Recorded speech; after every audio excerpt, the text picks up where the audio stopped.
So welcome everybody. We'll go ahead and get started. I think we're going to have a few people popping in. My name is Christine Curry, and I am the outreach coordinator of the Izaak Walton Links Iowa Division. And this evening we have Dale Braun, our president, on with us. Dale, you want to say hello or a quick hello to everybody? I'll say hello and get my face up on the screen here in a second. Okay, cool. Hi, welcome everybody. Nice to have you here. Fantastic. And then we have our conservation director with us this evening, Mike Delaney. Hello. He's trying to be shy. And and then we have we'll go around just quickly, but I want to introduce our presenter this evening, our discussion coordinator, Jim Larew, and we're super excited about having him with us this evening. He's been an environmental attorney and has done some really cool things, and he is also part of the Driftless Water Defenders team, representing the legal aspect of this organization. All volunteer, God love him, like a lot of other people on this Zoom. Anyway, they have a recent article that he and Chris Jones published last month, and we're going to be highlighting some of that information about amending Iowa's constitution to assure clean water and clean air for all. What a concept, right? So I thought, since it's a small group, we can just go around real quick and do some introductions, and I'll just start from my screen. Jim, do you want to just say a quick couple words and then we'll turn it back? Why don't I do that when I have my remarks? I'll put it a little bit of a context. Okay, that sounds good. Okay. Tom Ridson up in my right corner. Do you want to just tell everybody where you're from? Council Bluffs. Fantastic. And you're part of the Izaak Walton Leagues. I know you're with one chapter, right? Yeah, the Pinard chapter. Okay, fantastic. We don't have a clubhouse around here anywhere close. It's a virtual. Virtual, yeah. And then Molly popped in. Molly, Mike's dying to know who you are because he likes to know everybody, and that's in the water business and water quality issues. Perfect. Well, I enjoyed meeting you at the Upper Mississippi River Conference last week. I found your energy to be really positive and, very candid about your endeavors and networking with people that can maybe help you to define things, and we can help each other. So, yeah, I have a small environmental engineering firm in Davenport, Iowa. There's about 11 of us. We do water quality testing of soil and groundwater, kind of your typical phase 1, phase 2 brownfield work. In addition, we do environmental compliance, help companies get it right with the paperwork for their air, land, and water permits. So I'm really quite enthusiastic about one of our local heroes. That would be Kathy Wine. She put on the conference that you attended. And I was just really pleased about some of the positive thinking. And the Driftless area is one of my favorite, geomorphological places to go. So, hey, thought I would follow up. Thanks. That's great, Molly. It's so great to see you on with us. And I totally enjoyed meeting you. And we've connected you with some of our people that I've known for a while. And hopefully all those are going to be helpful in the long term. So that's great. It's all about networking for sure. John Norwood, you're up next on my screen.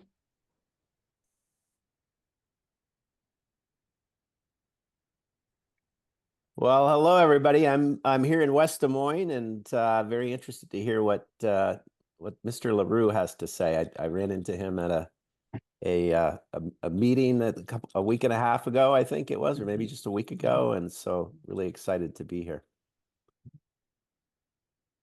Fantastic, great. And Bob Wright, are you able to pop in? I know I'm- sometimes. I'm had- here. Okay, great. I hang out in Greene County and been involved in water I started learning 70 some years ago. And he's one of our top monitors for Greene County, and we have the most, I should say all, because of Bob has the most data in the hub for any volunteer group in Iowa. So, It's a good Thank- team. yeah, well, Bob is you're very modest. He star. ran the Environmental Education Center at Springbrook. He's on the board, Tom, of the Panora chapter. That's fantastic. And I see, I recognize Mike from, who's on my next screen, from, I think Mike, aren't you from our national, Izaak Walton Lake? You're muted.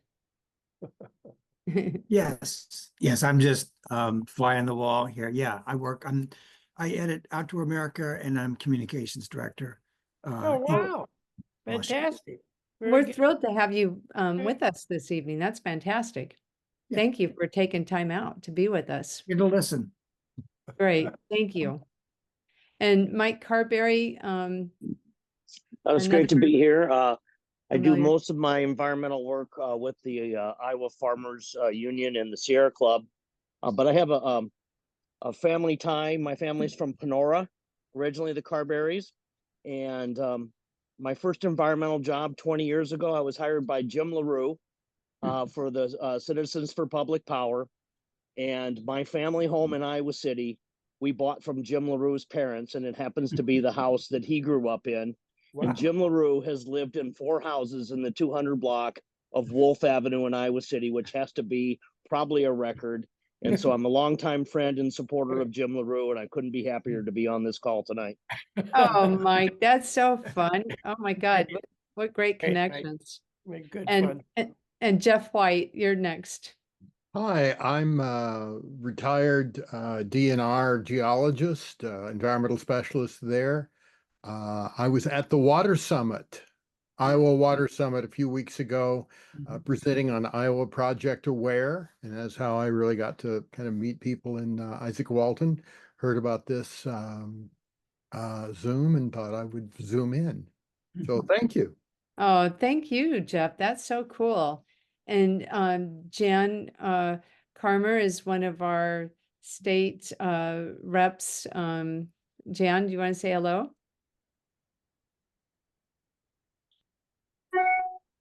Oh. Jan, you're muted still. Is that better? Yep, Yeah. we can hear you now. Okay. I'm with Lynn County chapter in Cedar Rapids. And I'm also on the state board as the state director. I just like to try to keep up with everything. Thank you so much. You're so good about popping in too. Thank you. She We're- does secretarial work. She keeps us honest and organized. Thank you, Jen. We're I grateful. do. You gotta stay on your toes. So Mike Henning is on my screen next, and I know his cousin Chris is usually with us, but she's at another meeting this evening. So we're happy to have her cousin Mike on. Thanks, Mike. You bet. Just an interested party. Thought I'd see Chris, but oh well. Yeah. She'll be with us again soon. Thank you. You bet. And Mike, you're a farmer, right? Yes, we have farm grounds, a few places, and doing a lot of conservation stuff there. Cool. I know I've seen you at a lot of like-minded meetings. Dale Watson, you're up next on my screen. Yes. Oops. Yeah, okay, I'm unmuted. Yeah, hello, people. I'm a retired environmental engineer, live in Story County, and recently I've been involved a little bit with the Story County effort for their water quality monitoring. Oh, that's fantastic. With Dan Hogue. Yeah. And, oh, great. See, they're all about, they were at the Water Summit as well, as you know, he presented. So Larry Stone, you're up next on my screen. Yeah, I live in Elkader. I've been involved with I guess I'm not muted. I've been involved with the Driftless Water Defenders with Save Buddy Run, and got to know Jim Larew with his help for both of those efforts. So kind of eager to keep my fingers in the pot, I guess. Thanks, Larry. Yeah, thanks for all your help. And Denise O'Brien is a well-known farmer. And Denise, you want to say a few words? Thanks. Well, I got this invitation and I thought I better come along. I'm in the East Nishnabotna watershed. And so I think you all know what that means. And yeah, I've been concerned. I did Iowa Water when Mary Skolpick did it. My husband and I both were trained by Mary. And so, and we've been organic farmers for about 50 years now. So we're coming up on that anyway. So I'm really pleased to be here. I'm glad the Izaak Walton League is doing I'm an outlier, I guess is what I must say, but I'm here to learn. Okay. Oh, thanks so much, Denise, for joining us this evening. We have somebody's trying to hook up, but they're not, it doesn't look like they're hooked up yet. But Brian Rainey, you're next on my screen. If you can unmute. Yeah, I'm traveling right now, so I'm just going to keep this short. I'm from the Wabash, Izaak Walton, and I'm just listening in to learn. Oh, fantastic. Thank you so much. We really appreciate that. And Cynthia Farmer. Hello, everyone. Cynthia Farmer. I'm with the Center for Rural Affairs, and I work with a lot of the watershed management authorities across the state. So just wanted to listen in, kind of personal interest too. I grew up on a farm and think we can do a better job up in Northeast Iowa. So hoping to learn a little bit and hear what all is said. Thank you so much, Cynthia. And Penny Perkins just joined us. It looks like she got through after all.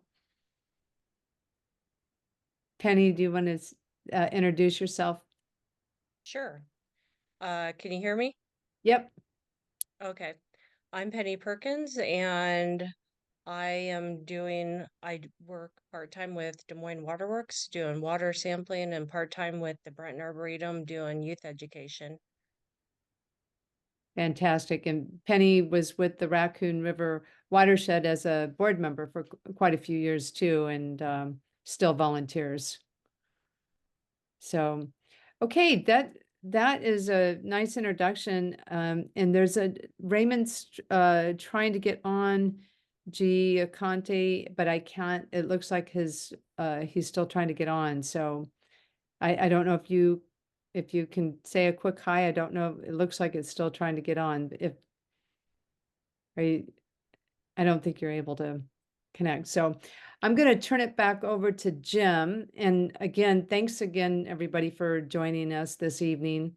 And without further ado, there's Jim. Well, Christine, thanks for inviting me, and thanks to each of you for taking time out of which I'm sure are busy lives, because of course of your interest in the topic of water quality is why you're here, and I'll try my best to make it worth your while to have joined. What I thought I would do for remarks is, one, give you some sense in a shorthand way of a moment that I think we're in, and my premonition is that Izaak Walton League could well have a very important thing to do with what I think is a new phase of Iowa history and Iowa life. And I can't think of a group that's more deeply rooted than Izaak Walton League. And it's quite possible that some of your own members will rediscover, maybe for the first time they thought they were joining because of a social nexus and a cultural shared experience, but the commitment to clean water and preservation of it, I just don't know of another group that has a longer, richer history. So what I'll do is give you a little background of what leads me to the present conclusion, start the speech with a conclusion, then try to justify it. My conclusion is that we are on the cusp of a new and progressive civil rights movement devoted to the citizens' right to access clean water and clean air. And it's just about as boldly stated as the origins of the state. Some of you who study Iowa history know that it was rather a miracle in time when Iowa was started. It was the sort of the last phase of what was the Transcendentalist movement in New England states, where there was this view that mankind was perfected in nature, used government to achieve certain purposes, but in losing ties with nature, man was depleted.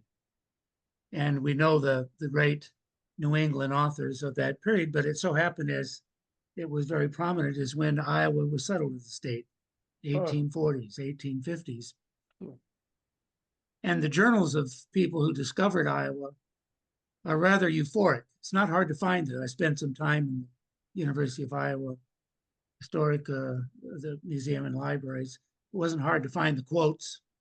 You find people coming either directly from mostly Northern Europe, the non-native settlers here, or if they bounced around, maybe started in Massachusetts, spent a little time in New York, Ohio, Indiana.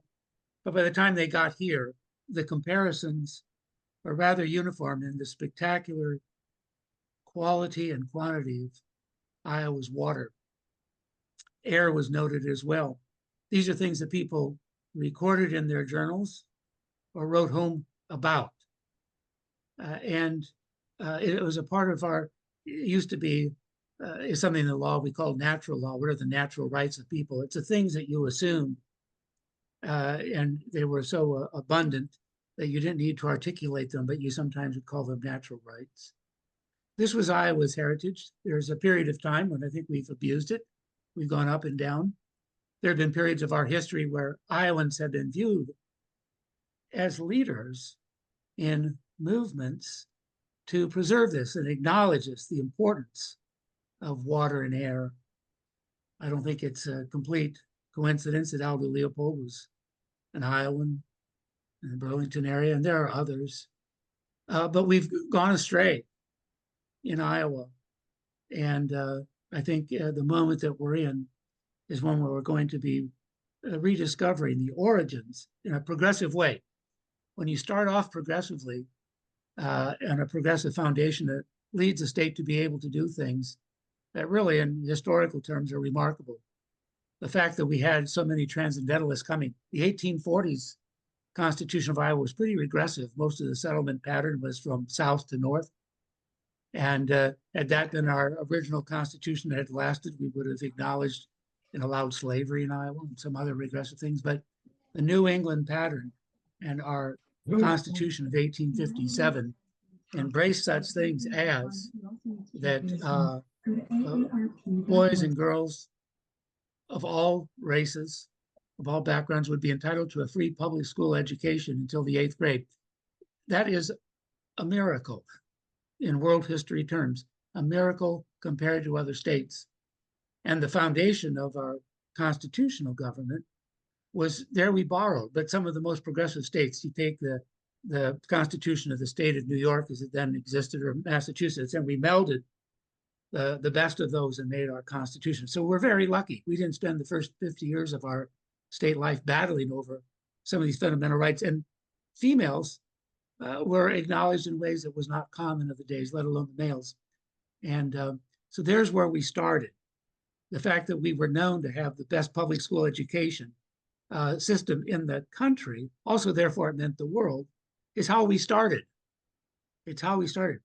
Our early universities were gems in the middle of the wilderness. We led in such fields as what the words have changed, but it was public health. It was providing healthcare for our citizens. These were first premises for how we would live our lives in Iowa. And in my lifetime, which is older than some of you, I can tell a lot of young people in this call, but when I was growing up, my classmates, I grew up in Iowa City. I can name classmates who came from other states, their families did, and the reason they came to Iowa is because of the good schools. We were leaders in these things. And my feeling is that we've lost our way in a general sense, but it's been amplified by some areas of industry and agriculture where sort of the inventions have overtaken common sense. And my hope is that we're living in a period which will correct, and we'll look back and say, wow, how did we get there? How did we fail to correct ourselves? But I think within our government structure that I've been alluding to, there are the seeds of remedies if we take advantage of them. And the instrument I'm going to be talking about here in a few minutes is a proposed constitutional amendment to the Bill of Rights for the Iowa Constitution of 1857, which is intended, if passed, and of course it takes 2 sessions of the Iowa General Assembly, passing exactly the same language, and then a vote of the people before it would become a part of the Constitution, which is called the Bill of Rights. And that's what our proposal will be. I want to go through the language of that, but I want to give you a little background of framing it, of why I framed it the way that I have. I feel that we're on the cusp of a civil rights movement in Iowa. A civil rights movement acknowledges a civil right is that which is so inherent in us as beings that the government cannot take it away. In fact, a civil right is something that you are protected from government interference unless it's intended to do something that was extremely important. And even then, it can only do its very important thing in the narrowest possible way, not to cause us any infringement of that right. So a civil right is something that is you against some government entity, what it cannot do. But in our proposal, also, I'm saying that the government has an affirmative duty to protect nature. And I think implicitly that's been something that Iowans have thought government should be doing, but we've gone astray. The fact that you create a Department of Natural Resources whose charge is to protect resources doesn't mean that it's doing so, or that the Constitution itself is a deep enough charge that citizens can implore the courts to make an agency like the DNR do the right thing. And these are some of the things that we're going to try to accomplish with the language that we're proposing. But how do we get to this where we would be proposing an amendment to the Bill of Rights to the Iowa Constitution? It has something to do with, and I think a lot of people are coming similar to this. We're at a moment where we're looking for common words, common similes, metaphors, common parables, as we alone are recognizing that we're creating an environment in Iowa that we don't agree with. We're not sure how we got here. We're not exactly sure how to get out of here, but we know there's a problem. And there's energy in Iowa of people seeking answers to this. I will tell you how I came to my own view that the best way cognitively to frame this need to improve our water, to protect it in our air, and articulate it as a civil right, it had to do with my own evolution as a person. I've been a lawyer for nearly 40 years. I've always been extremely politically active. Started organizing campaigns back as far as I could tell in grade school and can't seem to stop it. I dropped out of college 50 years ago because I was disturbed by what was called the Saturday Night Massacre. I thought the world was coming to the end as I knew it, and called up my parents, say, I'm dropping out of college. And they said, well, what are you going to do? I said, I don't know, got to do something. I ended up hooking up with John Culver, who was then a congressman from the 2nd District and running for the Senate, and helped him to organize his campaign. And then after I graduated from college, eventually, I was a special assistant to John for 3 years in his Senate office, and met Chet when Chet was 7 years old. And Chet came by my office here in Iowa City about 2004. And he said, Jim, I'm thinking of running for governor. And I said, Chet, I think we can get you elected, but what do you want to do with the office? And he said, the most important thing to me is to improve the environment, water. He grew up in the McGregor area when he wasn't out east in Chevy Chase, Maryland, where his parents' home was. So when we won the election, he asked me to be his general counsel and then chief of staff. And we tried in our own way. And for 2 of those 4 years, we had Democrats. What the message I'm going to give is not partisan. We've lost our way across the board, and we can find a way too. But we had some modest proposals for environmental improvement, and we got crushed. And I observed something I didn't know that it existed. I observed something in the Capitol, and it's called the power structures. That those whose bottom line was improved by cutting corners when it came to protecting the environment were very unified. They shared that in common, profit margins, that kind of thing. Whereas good people who favor better environmental protections, it's usually third or fourth in they're busy people, third or fourth in their priority. And organizing politically people on their third or fourth priority is about as easy as herding cats. We didn't do it well. We got crushed. And the only bill that came up every year, I called it in the office because I was reviewing all the stuff in general counsel. I called the bill shit on ice. That is, it kept on coming up, trying to expand the amount of manures that could be spread on frozen ground. And it kept pushing, and isn't the answer to that question? None, zero. But that wasn't the battle we were fighting, trying to hold back that more and more could be piled in frozen ground. After 4 years, we were booted out. No question about it. But I tried to start my law practice again. The first 23 years, I'd done primarily railroad law, defending Iowa railroads and doing some employment law and civil rights. I went back and people said, "What are you going to do, Jim?" I said, "I'm going to devote a lot of my time to environmental law." And they said, "What do you know about that?" Nothing. Never taken environmental law class in my life. I just thought something needed to be done. So one of the largest environmental cases we finished up just a few months ago after more than a decade. It was an air quality case down in Muscatine, Grain Processing Corporation, family-owned business, which should have on its own improved its manufacturing processes so it didn't create huge amounts of pollution. But by the time we were over, GPC made about $100 million worth of improvements to its manufacturing processes and also paid damages to the people in South Muscatine who had been breathing the air. After a decade of that, my view was that I wanted to do something with water. In the air case, we'd gone to the Iowa Supreme Court twice and won unanimous opinions and affirmed some important principles, one of which, and this will translate over to what we're talking about with water, is that the Iowa Supreme Court agreed with our position that even a heavily regulated, environmentally regulated industry is not immune to common law lawsuits, negligence, trespass, nuisance. The argument had been, and it had been catching on in Eastern federal courts, Eastern United States federal courts, was it seemed unfair to industries that they could be subject to government regulation on the one hand, but may be exposed to inconsistent jury verdicts on the other. And the Iowa Supreme Court agreed with us, and it's really a conservative proposition that certain rights are so important under long-standing property law concepts. Each of us have a home that is our castle, and anyone using adjacent property can do it, even if lawfully, but if they breach on and come and invade our property interests, we should have a claim. And this was in the early 1600s, an English common law claim that it actually evolved from a pigsty. Can a neighbor have pigs that ends up having hair that goes next door?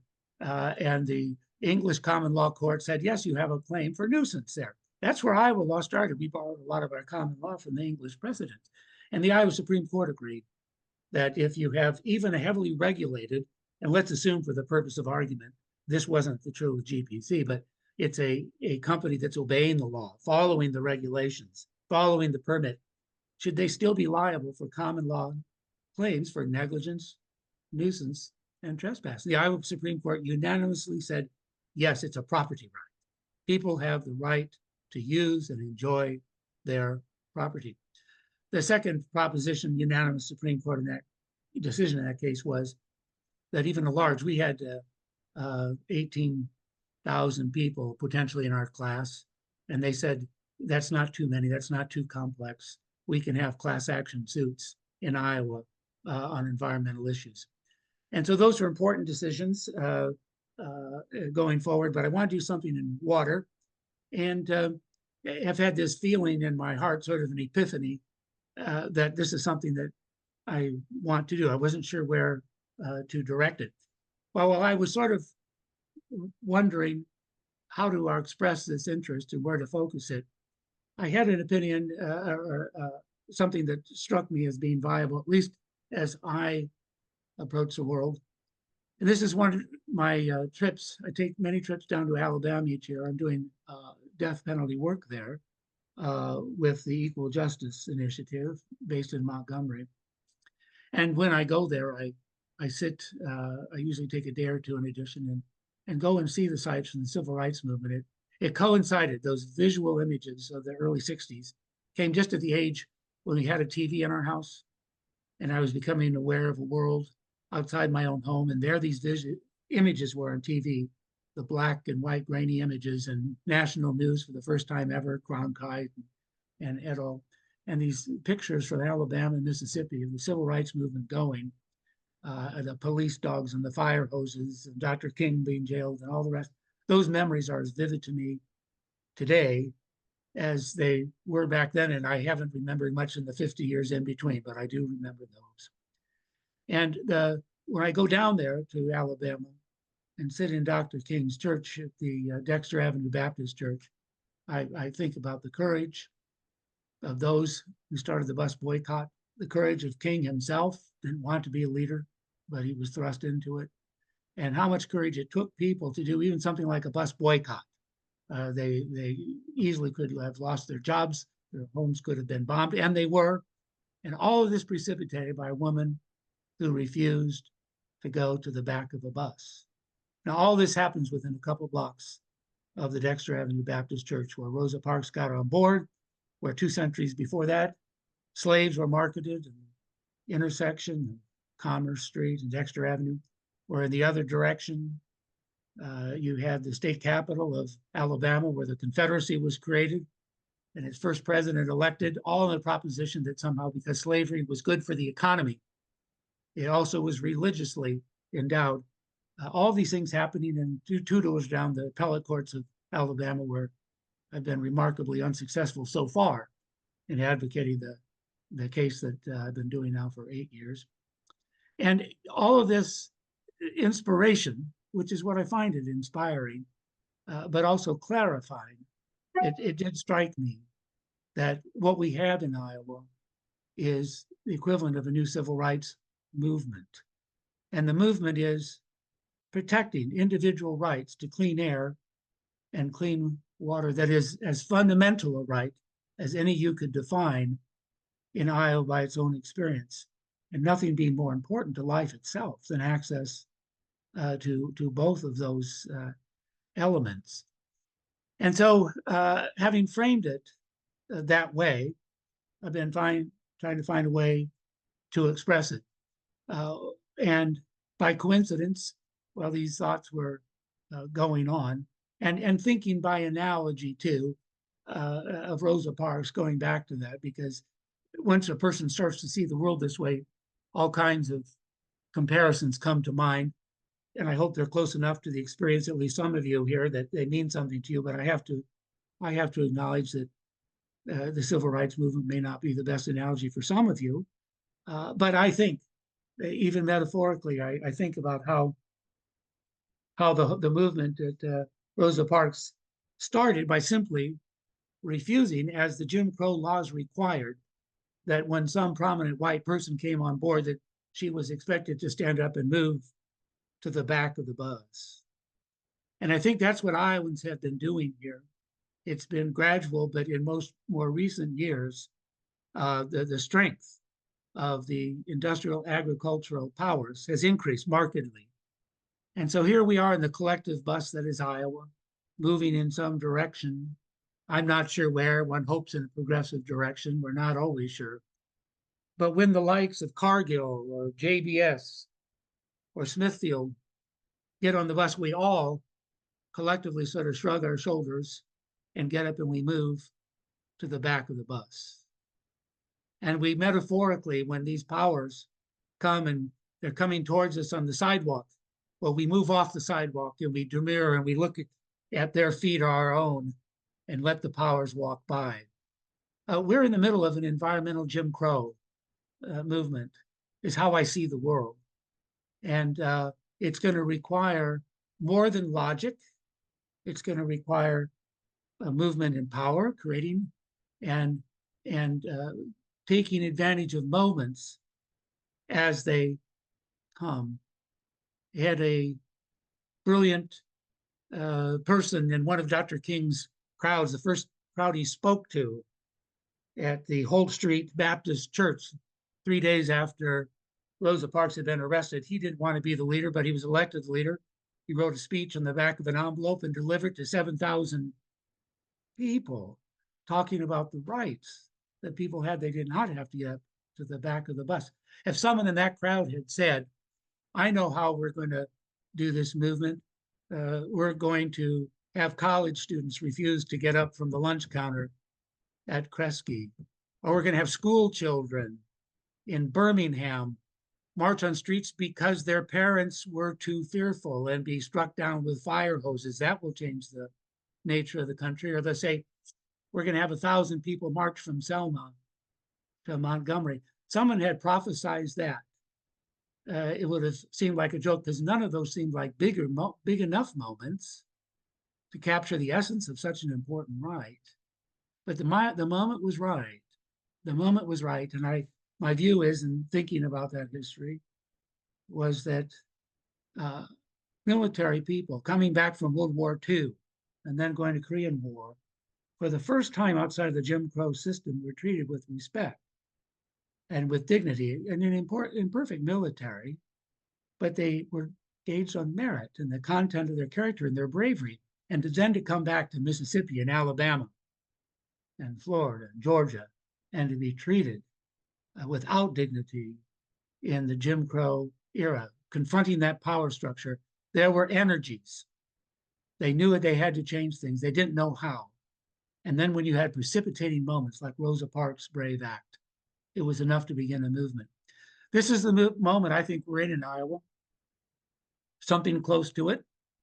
People are in their own rooms. There's an energy there. People trying to figure out what to do, how to do it. I think this announcement of cancer rates in Iowa is a precipitating moment. Whether it's a Rosa Parks moment, I do not know, but I think people are thinking differently. They cannot escape this.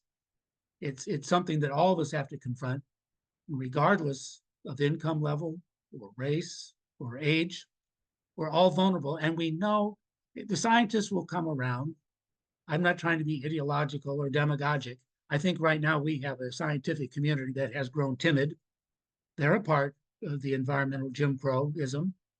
They've seen what happened to Chris Jones, and they're fearful.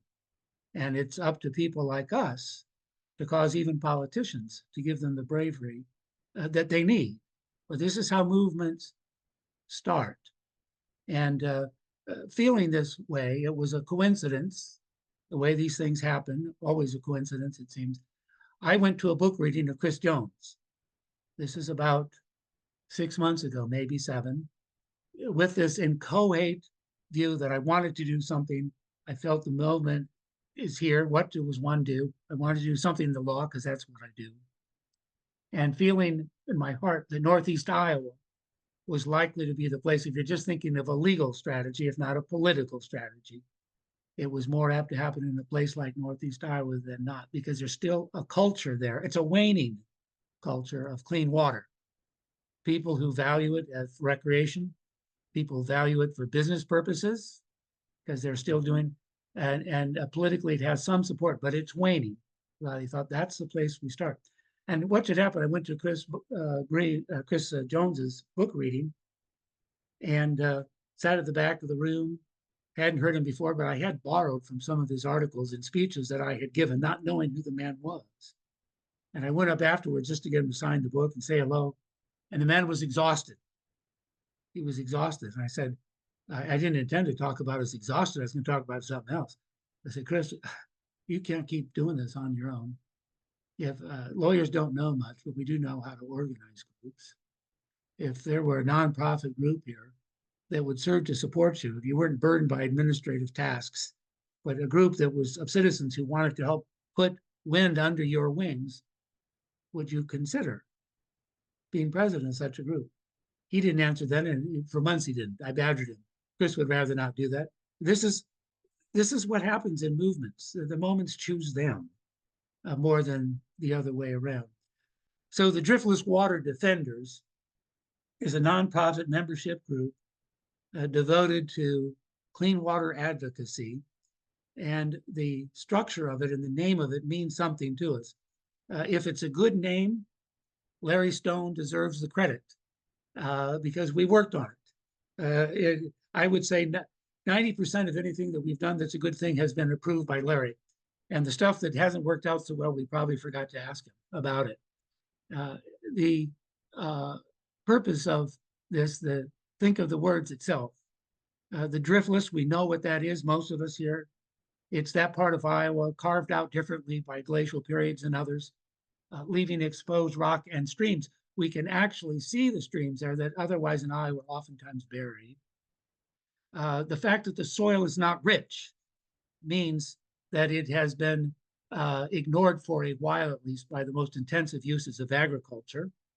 And that leaves open the possibility of streams that are clear enough and cool enough to harbor fishes that people like to fish and paddle on and the rest. It has a recreational component there. So Driftless is an area. And a view that we have, it's an experiment. I've been organizing campaigns politically for half a century. And I'm used to thinking about precincts, counties, and all the rest. Lines on a paper anymore with our computer perfect districts that we hardly even know where the lines are anymore. We're not as attached to them as we have been for most of our history. What if we were to organize things not by precincts or by counties, but by geological features that have some kind of environmental resonance to citizens who live nearby them? Would that be a viable way to organize a new environmental movement in Iowa? And that's the experiment that we're in. I believe that, as Denise O'Brien would know better than many of us, that there hopefully could be some way we could organize around, when I say we, I mean the citizens themselves around the East Nishnabotna, but I'm not sure. There's a culture to water. And if water is abused long enough, people become disattached, disengaged from water. It was horrible when 800,000 fishes were killed in the East Nishnabotna, but maybe a minor miracle that the water is so dirty that people aren't swimming in it and fishing. What if they'd been the ones overcome by those chemicals? But there may be some way to revive that interest. And in other parts of Iowa, can it be done? Why it's important is because an important part, the Driftless Water Defenders. Defenders is the word that Larry wisely chose. There's an energy in America right now. I think it gives birth to candidacies such as Mr. Trump's, looking backwards, preserving something that maybe people feel that they've lost. In this case, clean water is something that we have lost and in our lifetimes. And the idea of defending what has been there seems to be, for the purpose of our group, the right word to use. What we have done by establishing this group has been to expressly and purposefully indicate a litigious edge. Yes, we will educate as best we can. We will negotiate when reasonable, but we will litigate when we must, because that's the only way that I know combating power. There are words in almost every statute in the environmental parts of the Code of Iowa that were intended to protect the public, but they've been ignored for decades now to our detriment. It doesn't matter whether you're talking water use permits or regulations for CAFOs or otherwise. There's words in those statutes that, if given a breath of life, could help to protect the public. And so we talk about the legal part as being an important part of our mission that may not be, and I'm not being critical of others, that may not be a part of their mission. So for example, if a mission of a group up in Northeast Iowa is to help to rebuild, working shoulder to shoulder with DNR some stream beds that will help to harbor trout. I'm all for it, but it's hard for that group to be the ones that are suing DNR the next day. And there's room for groups who will litigate or will think legalistically. Well, we've already filed several lawsuits.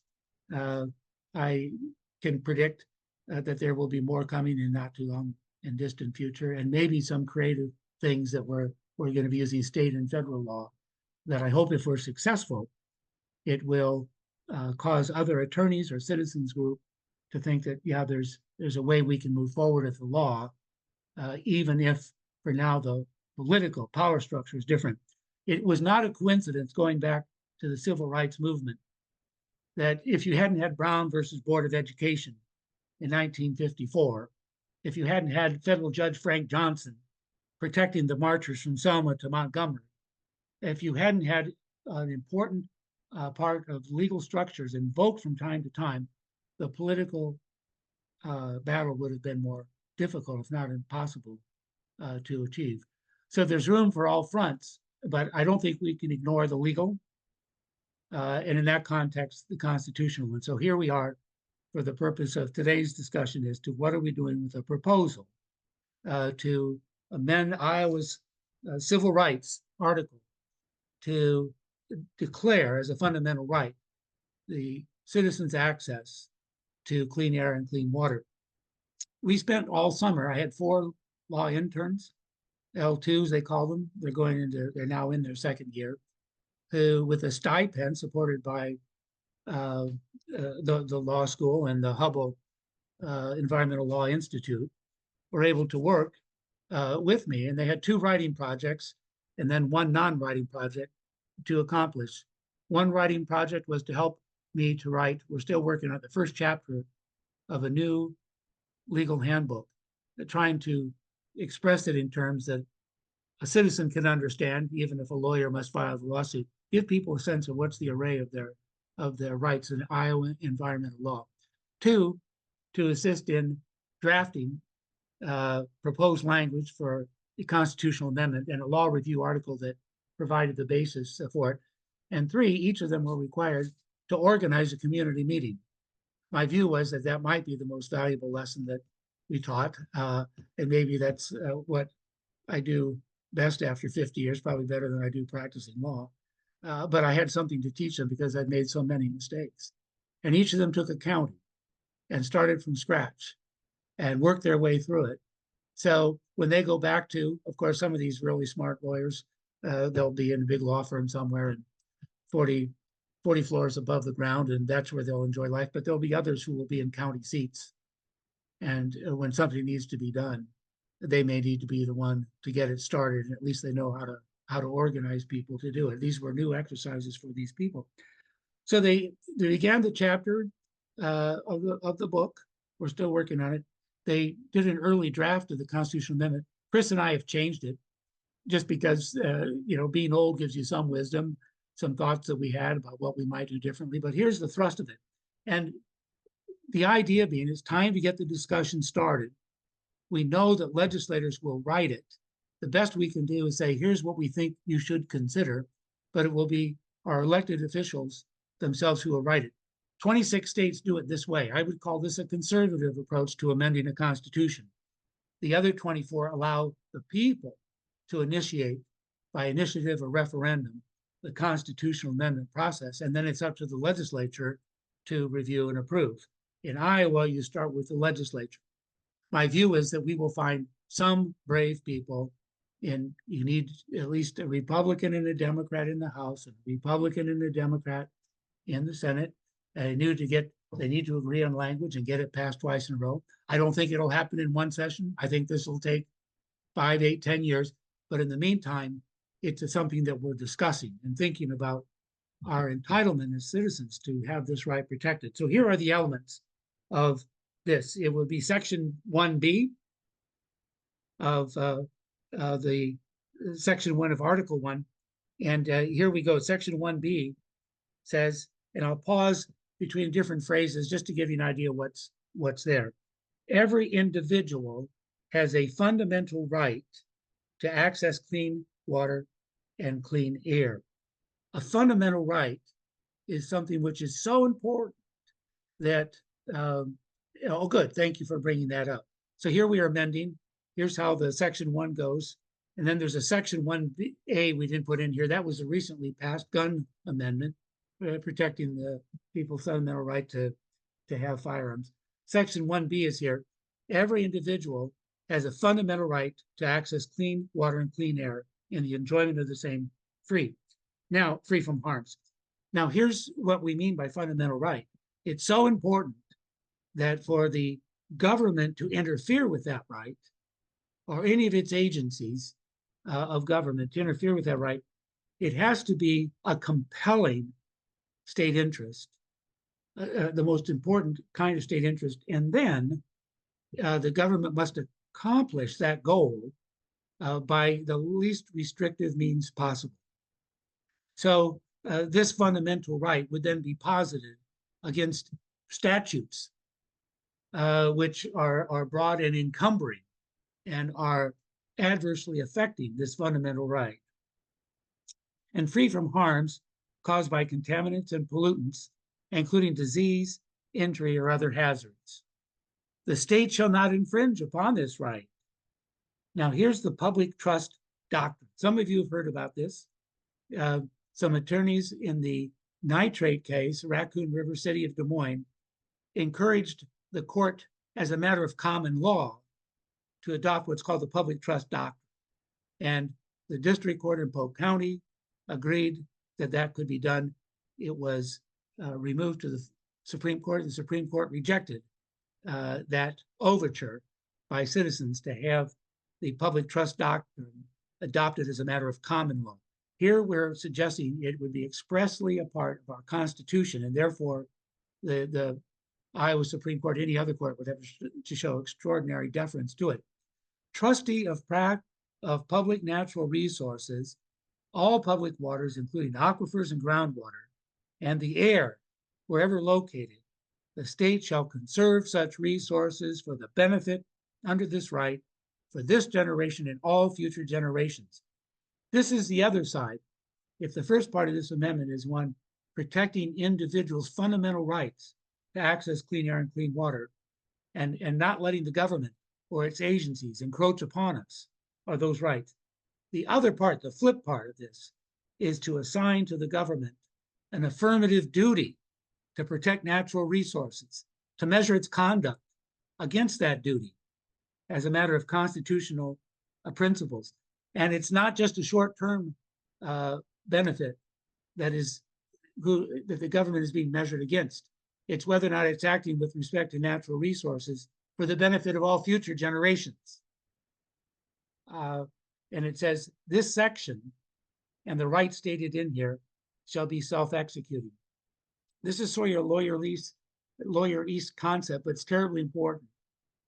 There's a view of constitutional law that even if it's embedded expressly in the Constitution, it can't be exercised as a right by a citizen unless the legislature creates a statute allowing the citizen to exercise that right. Phooey. What we're saying here, and this is consistent with constitutional law, that if the constitutional amendment says that it's self-executing, that means from day one, the citizen can enforce this section of the Constitution. They don't have to wait for the legislature to draw up laws to inform us as to how we can enforce our right. We want this, we propose that the best way to get a right like this in operation and those rights to be protected is to have it be self-executing. It's expressly here.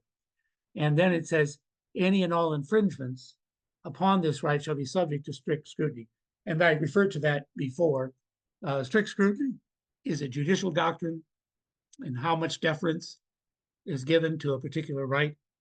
Here, we're not leaving it to the Iowa Supreme Court to determine what kind of scrutiny it would receive. Rational basis is a kind of scrutiny, but what we say in the law is rational basis scrutiny is no scrutiny at all. It's extraordinarily deferential to the legislature. And in those situations, the courts will say, well, you know, we're not the elected legislature, we're just appointed judges. If the legislature passed a law, we're going to enforce it unless it's absolutely ridiculous. Here, this says no. When you're reviewing the statutes or situations that are adversely affecting this particular right, the Iowa Supreme Court and all district courts who review it must give it a level of the highest level of scrutiny, and it must be found to have a compelling state interest in having the statute, and then the government must find the least restrictive way to accomplish that end. So that's where we've ended up. We have a membership group whose membership is approaching 200. We hope to get more than that. We're trying to create a social milieu, much like what Izaak Walton League. I'm not a historian of Izaak Walton League. I will confess I've never even been a member. I'm reconsidering that choice because I think there's some potential here. And what Izaak Walton people understand is something that I think we need to. I wasn't thinking of Izaak Walton League when I was thinking about this group. I was thinking of something called the Granger movement. Those of you who are familiar with Iowa history may recall that for about 30 years, starting about the 1880s to the early 1900s, the Granger movement, a third-party movement in Iowa, was one of its most effective political forces, and it formed as a mitigating, offsetting power against the railroads, who had built up here and had so much power they controlled the rates, and farmers could live or die by what the rate was. And they were powerful. They gave free passes to state legislators. It was hard to get around it. So the Grangers formed themselves, but it was not just a political movement, it was a social movement. And some communities still to this day have, you can find it if they're not using it still, the Grange Hall.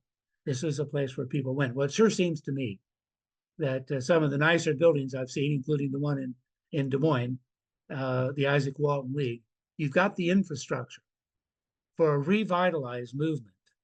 And I think I can think of no reason why Izaak Walton League shouldn't be on the forefront of a revitalized view of Iowans, by Iowans, for Iowans, a recognition of the importance of the right of access to clean air and to clean water. It's right down your alleyway. So you've got the social part of it pretty well. You walk into a place, there's a lot of socializing going on. Question is whether it could also become a political force again, and it was once, or be a part of supporting those who genuinely support this idea of clean air and clean water. So thank you for your patience in listening to me, and thank you for the invitation to appear before you. Wow, Jim, that was fantastic. And you are correct with the Izaak Walton League. 100 years ago, they were formed over a little, like 102 years ago, actually. But this year was the anniversary of the Upper Mississippi River Refuge, Wildlife and Fish Refuge. Will Dilg, the founder of the Izaak Walton League, along with 2 million women, just 2 years after they were legal to vote, advocated and got that secured. That 261 miles between Minnesota, Wisconsin, Illinois, and in Minnesota, those 4 states,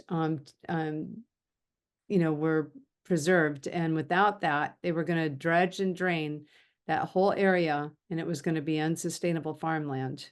So, yeah, so the movement was, that's the reason the Izaak Walton League was significant and still is. There's many chapters. Some of them have been formed for different reasons, but most of them early on were formed to fight a water issue, quality, or environmental aspect. And so our goal, and Dale's, I'm speaking for Dale, and he can pop in, of course, but he's, trying to revive that concept for the state division, and nationals, very cognizant of this. We've had lots of celebrations throughout this past year. And the Izaak Walton League has been recognized even at the River Museum in Dubuque for the 100th year anniversary of the refuge and several other places. Yeah, if I can tie on to that with good words, Christine. We are definitely interested, Jim, in supporting the effort. We have a variety of chapters across the state. We have a variety of people that are interested in water quality. Not all, of course, but we are a very eclectic group of individuals and chapters across the state, and we can certainly spread that word and support the efforts for a clean water constitutional amendment, if you want to call it that, or yeah, we're in on that. So Great. Yeah, I want to encourage you, the Izaak Walton League, we have postcards that we've done. The Iowa Nature Summit has postcards, and I have, they even gave stamps and some labels, so I've labeled all of ours. And I had Curtis help me, so we have, hello, Senator Dan Zumba. A constitutional amendment will assure clean water and clean air for all Iowans. And then our name, and we'd say a voter. And so we have these going out to all the labels of the individual representatives that are, in committees for agriculture and water and environment. So I encourage you guys to all, while we're writing, just take out a few minutes to pop this in. And if you are with the Izaak Walton League, we have postcards, and we will send you a batch if you'd like to send some out. And I know Neil Hamilton with the Iowa Nature Summit, I believe he still has a few left. And so if you need any of these cards, let me know, and I'll get some to you. You can always write your own too. So does anybody else have anything else to say, or any comments for Jim? Gina Bartleson was a late arrival. I wonder if you know who Gina is, Christine. No, I don't. Gina, we went around earlier and said where we were from. Do you want to just say hello and introduce yourself? Hi, I'm Gina Bartleson. I joined a little late because I got home late. I'm with Pollinator Partnership, and I saw this advertised on several Facebook groups that I'm part of, and it sounded very interesting. And I think didn't you talk during the Iowa Nature Summit? Yes. Yes. I loved your talk, and so when I saw that you had this going on again, I'm like, oh, I need to attend. Thank you. Oh, thank you so much, Gina. That's fantastic. Great. Great. Yeah, that's great. And Raymond, you finally got your microphone settled out. Do you want to say hello? Because G Conte, I'm not sure if I'm saying that correctly, but if you want to pop in and say hello real quick. Hello. Hello, real quick. Okay. All right. So I think that's good. Is anybody else have any comments? Mike Carberry. Yeah, I wanted to ask Jim a question if he's still with us. Yes, Yeah. I'm here. Yeah, Jim, about 10 years ago, I asked a common neighbor of ours, Burns Weston, from the University of Iowa Law, about, I was really frustrated with air pollution, climate change, and obviously CAFOs, about using the concept of common law, that the water belonged to everybody and the air belonged to everybody. If the people had, if we could sue based on that. And he says, yeah, that was a great concept. And he kind of wrote a book kind of about that. But how does common law, based, going all the way back to the Magna Carta, how does that is that the same as along the lines that you're thinking, or is it different? Can you tell us? Can you talk about that a little bit? Common law would be contrasted with statutes. That is, legislation is where bodies of elected people create laws, or they delegate that lawmaking authority to executive agencies who issue administrative rules.